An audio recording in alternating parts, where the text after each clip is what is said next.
ये जो अभी आप लोग देख रहे हैं, मिथुन कुशवाहा जेल तोड़कर भाग रहे थे तो पुलिस पकड़ लिया है।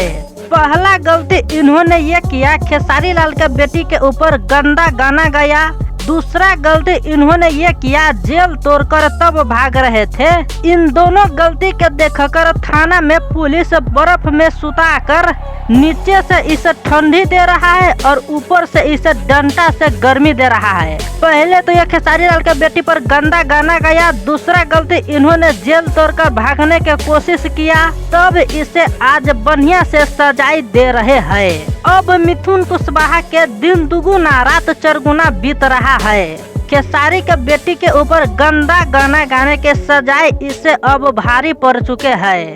इसके शरीर में जितना गर्मी ठंडी है, सभी गर्मी ठंडी अभी पुलिस निकाल रहे हैं। मिथुन कुशवाहा के अब पता चल रहा है कि इन्होंने कितना भारी गलती किया है।